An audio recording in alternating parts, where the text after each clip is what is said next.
നമസ്കാരം പ്രിയമുള്ളവരെ, എല്ലാവർക്കും ഒരിക്കൽ കൂടി എൻ മീഡിയയിലേക്ക് ഹാർദമായ സ്വാഗതം. നമ്മൾ ഫലസ്തീൻ, ഇസ്രായേൽ, ഹിസ്ബുള്ള, ഹമാസ് സംഘർഷങ്ങളൊക്കെ അപഗ്രഥിക്കുമ്പോൾ ഒരു കാര്യം മനസ്സിലാക്കുകയാണ്. കാരണം ചരിത്രത്തിൽ ഇന്നോളം ഇസ്രായേൽ ഇത്ര വലിയ ഭീഷണി നേരിട്ടിട്ടുണ്ടാകില്ല. കാരണം അത്രമേൽ വലിയ പ്രഹരമാണ് ഈ കഴിഞ്ഞ കരാർ നിലവിൽ വരുന്നതിന് മുമ്പ് ഇസ്രായേൽ നേരിടേണ്ടി വന്നത്. മിക്കപ്പോഴും ഹിസ്ബുള്ളയുടെ ഭാഗത്ത് നിന്ന്, ഹൂതികളുടെ ഭാഗത്ത് നിന്ന്, ഹമാസിന്റെ ഭാഗത്ത് നിന്ന് നിരന്തരം മിസൈലുകളാൽ ആക്രമിക്കപ്പെടുന്ന ഒരു സ്ഥിതിവിശേഷം ഇസ്രായേലിനുണ്ടായി.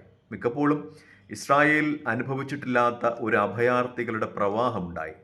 നേരത്തെയൊക്കെ ഇത്തരം അനുഭവങ്ങൾ ഗസയ്ക്കും ലെബനനുമൊക്കെ പകർന്നു കൊടുക്കുവാനായിരുന്നു ഇസ്രായേലിന് സാധിച്ചതെങ്കിൽ കഴിഞ്ഞ ഒരു യുദ്ധത്തിൻ്റെ സമയത്ത് ഇസ്രായേലിലെ ജനങ്ങളിൽ അധിക ഭാഗവും ബങ്കറുകളിലേക്ക് മാറ്റപ്പെടുന്ന ഒരു സ്ഥിതിവിശേഷം ഉണ്ടായി. മിക്കപ്പോഴും സൈറനുകൾ മുഴങ്ങുമ്പോൾ പരിഭ്രാന്തരായി ബങ്കറുകളിലേക്ക് പായുന്ന ഇസ്രായേലികളെ നമ്മൾ കണ്ടു. അത് ചരിത്രത്തിൽ ഒരുപക്ഷെ ആദ്യമായിരിക്കാം. അങ്ങനെ വീണ് പരുക്ക് പറ്റുന്ന ഒരുപാട് ഇസ്രായേലികളെ നമ്മൾ കണ്ടു. അതൊരു പക്ഷേ ചരിത്രത്തിൽ ആദ്യമായിരിക്കാം എന്ന് തന്നെയാണ് ഏറ്റവും വലിയ വസ്തുത. കാരണം ഇത് മിക്കപ്പോഴും അടുത്തുള്ള ഈ ഫലസ്തീനോ ലെബനനോ ഒക്കെ പകർന്നു കൊടുക്കുന്ന ഒരു അനുഭവം മാത്രമായിരുന്നു ഇസ്രായേൽ ഉണ്ടായിരുന്നത്. ആദ്യമായി ഇസ്രായേലിന് ഇത്തരം ഒരു അനുഭവങ്ങളിലൂടെ കടന്നു പോകേണ്ടി വന്നു എന്നതാണ് യാഥാർത്ഥ്യം. നമ്മൾ മിക്കപ്പോഴും യുദ്ധങ്ങളൊക്കെ വിശകലനം ചെയ്യുന്നത് ശത്രുരാജ്യത്ത് എത്ര ആളുകൾ കൊല ചെയ്യപ്പെട്ടു എന്നതിൻ്റെ അടിസ്ഥാനത്തിലല്ല. ഞാൻ ഈ പറയുന്നതെന്ന് വെച്ചാൽ ഗസയിൽ 10,000 കൊല ചെയ്യപ്പെട്ടു, ലബനനിൽ 1000 കൊല ചെയ്യപ്പെട്ടു എന്നൊക്കെ പറഞ്ഞ് ഇസ്രായേലിൻ്റെ വാഴ്ത്തുപാട്ടുകാർ ആഘോഷിക്കാറുണ്ട്. കാരണം അവർ ഇസ്രായേലിൻ്റെ വിജയമായിട്ടാണ് ഈ യുദ്ധത്തെ വീക്ഷിക്കുന്നത്. പക്ഷേ നമ്മൾ അങ്ങനെ വിലയിരുത്തുകയാണെങ്കിൽ വിയറ്റ്നാം അമേരിക്ക യുദ്ധത്തിൽ നമ്മൾ ഏകപക്ഷീയമായി അമേരിക്ക വിജയിച്ചു എന്ന് വിലയിരുത്തേണ്ടി വരും. കാരണം അമേരിക്ക ലക്ഷക്കണക്കിന് വിയറ്റ്നാമികളെ കൊന്നു. പക്ഷേ അമേരിക്കയുടെ ഭാഗത്ത് നിന്ന് നഷ്ടപ്പെട്ടു പോയ പട്ടാളക്കാർ 20,000 അതിൽ താഴെയൊക്കെ ആയിരുന്നു. പക്ഷേ ചരിത്രം പറയുന്നത് അമേരിക്ക ആ യുദ്ധത്തിൽ പരാജയപ്പെട്ടു, വിയറ്റ്നാം വിജയിച്ചു എന്നാണ്. അതായത് കൊല ചെയ്യപ്പെട്ട ആളുകളുടെ അടിസ്ഥാനത്തിലല്ല ഒരിക്കലും യുദ്ധം വിജയിച്ചുവോ പരാജയപ്പെട്ടുവോ എന്ന് പറയുന്നത്. മറിച്ച് ആ രാജ്യം അതിൻ്റെ ആത്മാഭിമാനത്തിലൂന്നി ശത്രുക്കളോട് അല്ലെങ്കിൽ സയനിസ്റ്റുകളോട്, സാമ്രാജ്യത്വത്തോട് എതിർക്കുന്ന ആ മനോഭാവത്തെയാണ് നമ്മൾ വിജയിച്ചു എന്ന് പറയുന്നത്. അതുകൊണ്ടാണ് നമ്മൾ വിയറ്റ്നാമിൽ അമേരിക്ക പരാജയപ്പെട്ടു, വിയറ്റ്നാംകാർ യുദ്ധം വിജയിച്ചു എന്ന് പറയുന്നത്. ഗസയുടെ അവസ്ഥയും അങ്ങനെ തന്നെയാണ്. ഒരുപക്ഷെ ഗസയിൽ 10,000 മരിച്ചു വീണിട്ടുണ്ടാകാം. ഇസ്രായേലിൽ കൊല ചെയ്യപ്പെട്ട പട്ടാളക്കാരുടെ എണ്ണം തുലവും തുച്ഛമായിരിക്കാം. പക്ഷേ ഗസ ഉയർത്തിപ്പിടിക്കുന്ന വലിയൊരു തത്വമുണ്ട്. തങ്ങളുടെ ആത്മാഭിമാനം പണയപ്പെടുത്തുവാൻ തങ്ങൾ ഉദ്ദേശിക്കുന്നില്ല. ഏതു വലിയ വമ്പൻ ശക്തി വന്നാലും, ട്രംപ് അല്ല ഇനി വേറെ ആര് വന്നാലും, തങ്ങളുടെ രാജ്യത്തിൻ്റെ ആത്മാഭിമാനവും സ്വാതന്ത്ര്യവും ഒരു സാമ്രാജ്യത്വ ശക്തിയുടെ മുന്നിലും അടിയറ വയ്ക്കുവാൻ തങ്ങൾ തയ്യാറാകില്ല എന്ന ഉറച്ച ആത്മധൈര്യം, മനധൈര്യം, അതിൻ്റെ അടിസ്ഥാനത്തിലാണ് ലോകം ഗസയെ വിജയിച്ചു എന്ന് പറയുന്നതിനുള്ള ഏറ്റവും പ്രധാനപ്പെട്ട കാരണം. യുദ്ധങ്ങളുടെയൊക്കെ വിശകലനം വരുമ്പോൾ ഇസ്രായേലിനെ സംബന്ധിച്ച് ഇസ്രായേൽ ഏറ്റവും അപകടകരമായ ഒരു സ്ഥിതിവിശേഷത്തിലൂടെ കടന്നു പോകുന്നതെന്ന് പറയാം. കാരണം അവരുടെ എക്കാലത്തെയും മികച്ച പങ്കാളി, എക്കാലത്തെയും സംരക്ഷകൻ അമേരിക്ക ഏറ്റവും വലിയ സാമ്പത്തിക പ്രതിസന്ധികളിലൂടെ കടന്നു പോവുകയാണ്.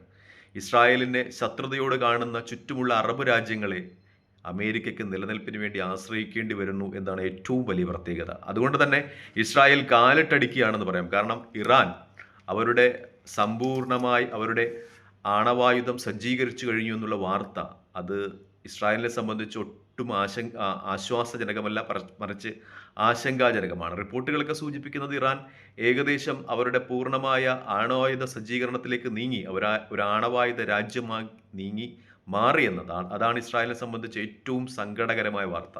അതുകൊണ്ടാണ് മിക്കപ്പോഴും ഇസ്രായേൽ അമേരിക്കയെ പ്രകോപിപ്പിച്ച് ഇറാനെ ആക്രമിക്കുവാനുള്ള ശ്രമങ്ങളുമായി മുന്നോട്ട് പോകുന്നത് എന്ന യാഥാർത്ഥ്യം. പ്രത്യേകിച്ചും ഹൂതികളിൽ നിന്ന് വരുന്ന ഏറ്റവും വലിയ ആക്രമണം അത് ഇസ്രായേലിനെ സംബന്ധിച്ച് വല്ലാത്ത ഒരു അപകട സ്ഥിതിയിലേക്ക് തള്ളിവിടുന്നു എന്ന കാര്യം യാഥാർത്ഥ്യമാണ്. കാരണം 2,500 കിലോമീറ്ററുകൾക്ക് പുറത്തു നിന്ന് ഇറാൻ പകർന്നു നൽകുന്ന ആയുധങ്ങൾ കൊണ്ട് ഹൂതികൾ വളരെ കൃത്യമായി ഇസ്രായേലിനെ ആക്രമിക്കുന്നുണ്ട് എന്നത് ഇസ്രായേലിനെ സംബന്ധിച്ച് വളരെ പരിതാപകരമായ ഒരു അവസ്ഥയിലേക്ക് തള്ളിവിടുന്നുണ്ട്. അതുകൊണ്ടാണ് ഇസ്രായേൽ കുറേ കളികളൊക്കെ കളിക്കുന്നത്. നമുക്ക് പ്രത്യേകിച്ച് അറിയാൻ കഴിയുന്നത് UN-ൽ ഉക്രൈനെതിരെ വന്ന ചില അവിശ്വാസ പ്രമേയങ്ങളെ ഇസ്രായേലും അമേരിക്കയും പിന്തള്ളുകയും, ഉക്രൈൻ എന്ന് പറയുന്നത് നമുക്കറിയാം, ഉക്രൈനിലെ സെലൻസ്കി എന്ന് പറയുന്നത് ജൂതനാണ്. മാത്രമല്ല സ്ഥിരം ഇസ്രായേലിനെ പിന്തുണച്ചു കൊണ്ടിരുന്ന ഒരു ഭരണാധികാരിയാണ്.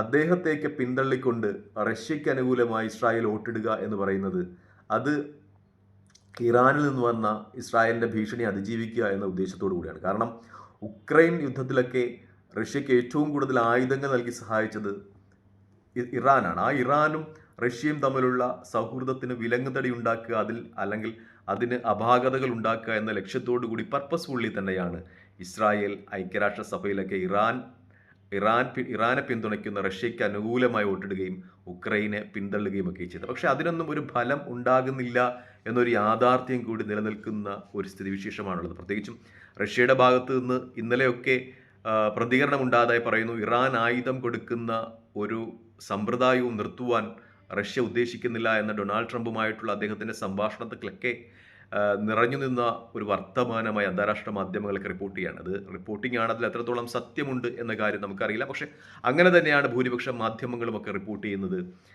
ട്രംപിൻ്റെ നിർദ്ദേശം റഷ്യ തള്ളുകയാണ്. അഥവാ ഇറാന് തുടർന്നും ആയുധങ്ങൾ കൊടുക്കും എന്ന് തന്നെയാണ് റഷ്യയുടെ വാക്കുകളിൽ നിന്ന് വ്യക്തമാകുന്നത്. മറ്റൊന്നുകൂടി പുറത്തു വരികയാണ്. ഇറാൻ്റെ ആത്മീയനേതാവ് അയത്തുള്ള അലി ഖംനയി അദ്ദേഹവും അമേരിക്ക ഹൂതികൾക്ക് നേരെ നടത്തുന്ന ആക്രമണങ്ങളെ അപലപിക്കുകയാണ്. അമേരിക്കയുടെ ആക്രമണത്തെ എന്നേക്കുമായി അവസാനിപ്പിക്കേണ്ട ആക്രമം എന്നു തന്നെയാണ് അയത്തുള്ള അലി ഖംനയി വിശേഷിപ്പിക്കുന്നത്. അതായത് ഇറാനെ ഭീഷണിപ്പെടുത്തി ഹൂതികൾക്ക് ആയുധങ്ങൾ നൽകുന്നത് തടയുവാനുള്ള അമേരിക്കയുടെ തന്ത്രവും വില പോകുന്നില്ല എന്നാണ്. കാരണം അമേരിക്ക ഇപ്പോൾ ലക്ഷ്യമാക്കുന്നത് ഹൂതികളെ ഒറ്റപ്പെടുത്തി ആക്രമിക്കുക, ഇറാനെ ഭീഷണിപ്പെടുത്തി ഹൂതികൾക്ക് ആയുധങ്ങൾ നൽകുന്നത് തടയുക, അങ്ങനെ ഹൂതികളെ ഒറ്റപ്പെടുത്തി ആക്രമിക്കുക എന്നതാണ്. അതായത് ഇസ്രായേലിന് കൂടുതൽ ആ പ്രദേശത്ത് സുഖമായി വസിക്കുവാനുള്ള ഒരു തന്ത്രങ്ങളാണ് അമേരിക്ക ക്രിയേറ്റ് ചെയ്യുന്നത്. പക്ഷേ അതിനും ഇപ്പോൾ തിരിച്ചടികൾ ഉണ്ടാകുന്നു എന്നാണ് ഏറ്റവും വലിയ വസ്തുത. കാരണം ഹാരി ട്രൂമാൻ പോലുള്ള കപ്പലുകൾക്ക് നേരെ വളരെ കൃത്യമായിട്ട് തന്നെ ഹൂതികൾ ആക്രമണം നടത്തുന്നു. അതിൽ ചില മിസൈലുകളൊക്കെ അതിൽ പതിച്ചതായി, ഹാരി ട്രൂമാനിൽ പതിച്ചതായി തന്നെ ചില അന്താരാഷ്ട്ര മാധ്യമങ്ങളൊക്കെ റിപ്പോർട്ട് ചെയ്യുന്നുണ്ട്. ഹാരി ട്രൂമാൻ ചെങ്കടലിൽ അതിൻ്റെ സ്ഥാനം മാറ്റി കൂടുതൽ സുരക്ഷിതമായ സ്ഥാനത്തേക്ക് മാറ്റുന്നു.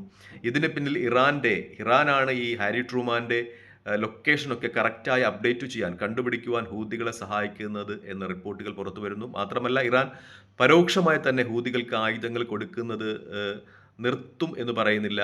മറിച്ച് ഹൂതികൾ അവർ സ്വതന്ത്രരാണ്, അവർക്ക് അവരുടെ രാജ്യത്തിൻ്റെതായ അവകാശങ്ങളും ഒക്കെ ഉണ്ട് എന്ന് പറഞ്ഞു തന്നെ അവരുടെ പോരാട്ടങ്ങളെ ന്യായീകരിക്കുകയും ചെയ്യുകയാണ്. അതായത് റഷ്യ ഇറാനുമായി ഇപ്പോഴും സൗഹൃദം പുലർത്തുന്നു, അവർ ആ വഴിക്ക് തന്നെ ആയുധങ്ങൾ കിട്ടുന്നു, അത് ഹൂതികൾക്ക് പകർന്നു കിട്ടുന്നു എന്നൊരു വലിയ തത്വം നിലനിൽക്കുന്നു. അതായത് ഈ ഹൂതികളും ഇറാനുമൊക്കെ ഇത്രയും ശക്തമായി മേഖലയിൽ നിലനിൽക്കുന്നത് ഇസ്രായേൽ എന്ന് പറയുന്ന രാജ്യത്തിൻ്റെ നിലനിൽപ്പിന് തന്നെ വലിയ ഭീഷണിയാണ് എന്ന് തന്നെയാണ് വാർത്തകൾ സൂചിപ്പിക്കുന്നത്. അതുകൊണ്ട് തന്നെയാണ് ഈ ഇസ്രായേൽ ഇപ്പോൾ കൈകാലിട്ടടിച്ച് എങ്ങനെയെങ്കിലും അമേരിക്കയെ കൊണ്ട് ഇറാനെ ആക്രമിച്ച് അവരുടെ ആണവായുധങ്ങൾ നശിപ്പിക്കുവാനുള്ള ശ്രമങ്ങളുമായി മുന്നോട്ട് പോകുന്നത്.